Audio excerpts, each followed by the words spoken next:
विधानसभा गृह कमिटी मांकड़डिया जलप्रपात परिदर्शन। ओडिशा विधानसभा गृह कमिटी शुक्रवार गजपति जिला गस्त कर मांकड़डिया जलप्रपात परिदर्शन करिसेंति।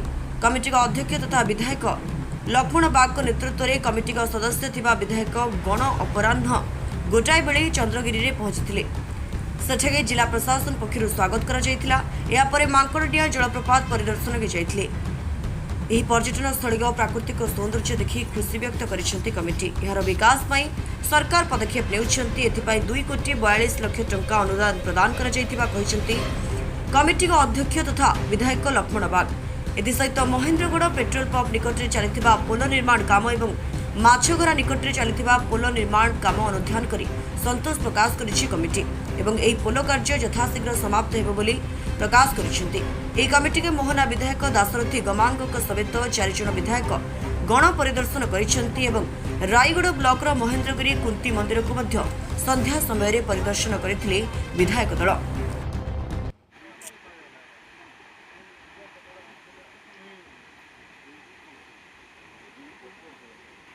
अम्बिशन कमिटी गत 3 दिन धरिकी नयागढ़ गंजाम और गजपति जिले में आम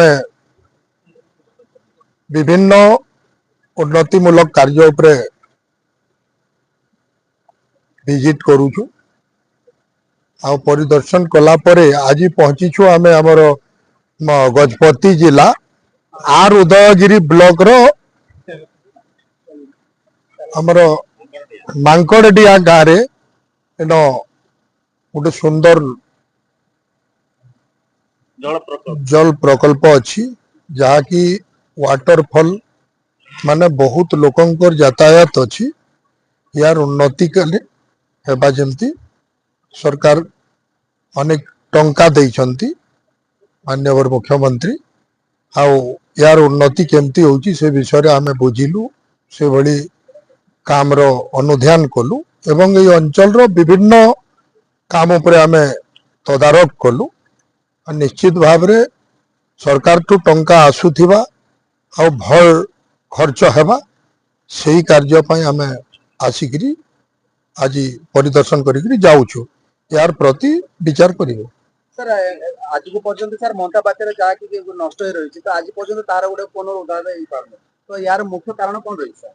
निश्चित भाव रे एबे सरकार 242 कोटी केते 2 कोटी 42 लाख टंका देइचंती आ आगामी दिन रे जेमती यार उपरे आर अनेक पैसा दियंतु एवं लोकंकर अंचल गोटे एटा तीर्थ स्थली जे भली जन साधारण ए अंचल रो एवं ए स्पॉट रो उपभोग करि पारबे अंचल रो अनेक उन्नति बढ़वा लोकंकर यातायात सुविधा हेबा लोक गुटे विभिन्न टूरिज्म आसबार लोक माने आसिकरी बुली कर जीवे पर्यटन माने तबे जाइकरी ओडिशार विकास। सर किछि दिन पूर्व सर हमर टूरिज्म दिवस पालित हेबार रहिছে त से ऊपर ने आपण कोन कहबे?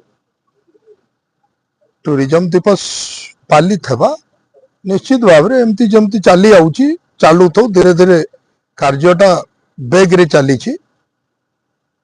बहुत अति शीघ्र कार्य सरेबे।